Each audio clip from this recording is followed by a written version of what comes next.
સુરતમાં સ્થાનિક સ્વરાજ્યની ચૂંટણી જંગ જામ્યો છે. ઉમેદવારી પત્રો ભરવાના અંતિમ દિવસે આજે સુરત જિલ્લા પંચાયત, તાલુકા પંચાયત અને નગરપાલિકાઓની બેઠક માટે વિવિધ રાજકીય પક્ષો અને અપક્ષ ઉમેદવારો દ્વારા ઉત્સાહપૂર્વક ફોર્મ ભરવામાં આવ્યા હતા.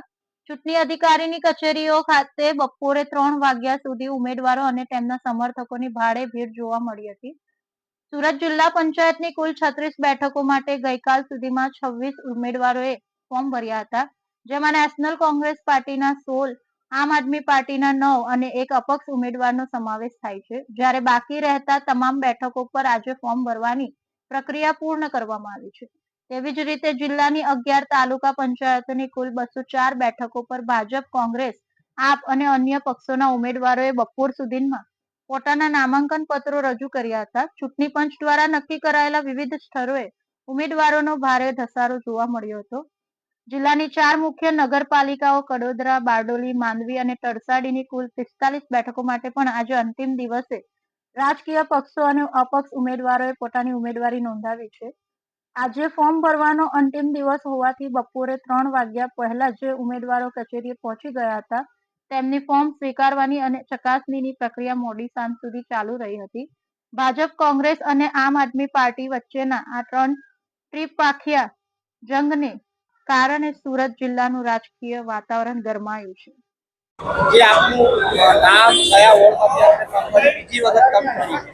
મારું નામ Sudhakar L Chaudhary, ward number 27 માંથી બીજી વખતે ટર્મ મળ્યું છે. ભારતીય જનતા પાર્ટી અને શિશુ નેતૃત્વ મારા પર જે ભરોસો મૂક્યો છે તેથી તેમનો અભિનંદન અને આભાર વ્યક્ત કરું છું. કયા પ્રાથમિક સુવિધાના કાર્યો હજુ કરવાના બાકી હતા કે કરવાના છે? મારા વોર્ડમાં તો લગભગ 5 વર્ષમાં ઘણા એવા પ્રોજેક્ટો થયા છે.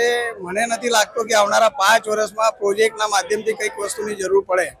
પ્રાથમિક સુવિધામાં રોડ, રસ્તા, ડ્રેનેજ, પાણી આ બધી સુવિધા તો સુરત મહાનગરપાલિકા આપતી જ હોય છે. પણ જે 5 વર્ષમાં જે કામો થયા છે ભારતીય જનતા પાર્ટીના માધ્યમથી ખૂબ સુંદર અને સારા કાર્યક્રમ થયા છે એની મને સારી રીતે જાણ છે.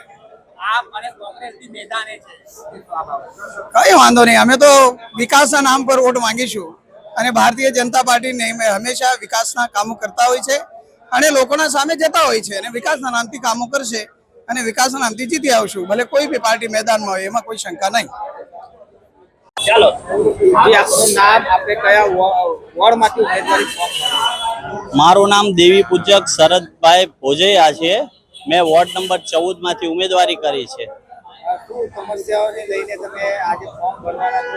જનતા સમક્ષ જવાના?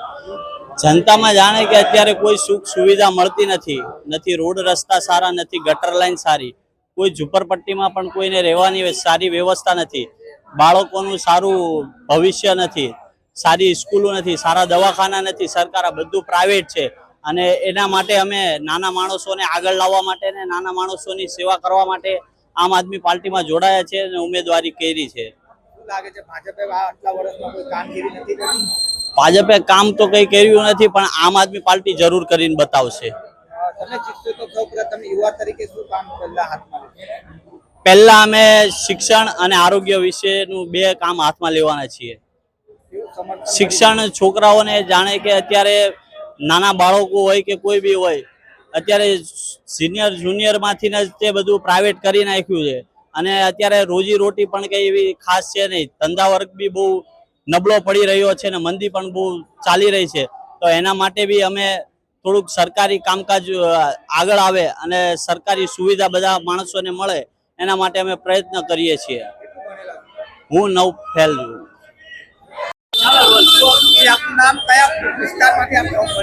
મારું નામ મમતાબેન સવાણી છે. મેં વોર્ડ નંબર 4 વિસ્તારમાંથી ફોર્મ ભર્યું છે.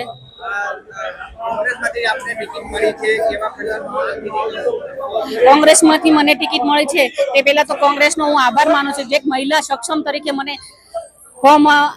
ઉમેદવારીનું ફોર્મ ભરવામાં આવ્યું છે. અને બીજું, લોકોના વચ્ચે જઈને લોકોના કામ કરશું. લોકોની જે અમે વાચનાલયો છે, સુખ સુવિધાઓ છે, એના પ્રશ્નને વાચા આપશું.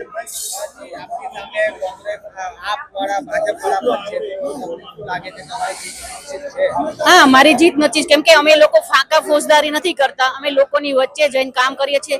અમે લોકોના સ્ટ્રીટ લાઇટ, રોડની ગાર્બેજ કચરો, એ બધાના મુદ્દા લઈને આજે અમે લોકો વચ્ચે અમારા કામ કરેલા લઈને જશું. સુવિધા કેવી છે તમારા વિસ્તારમાં? મારા વિસ્તારમાં જે પ્રાથમિક સુવિધા આની પહેલા જે લોકો કોર્પોરેટર હતા કોઈ કામ કર્યા નથી. આજે કામને નામને કોઈ મત માંગવા નથી આવતું, પણ છે ને અત્યારે હું એવું અમારા જે ઉમેદવારો છે ને અમે કામ કરેલા છે ને એ લોકો વચ્ચે જઈને કરશું.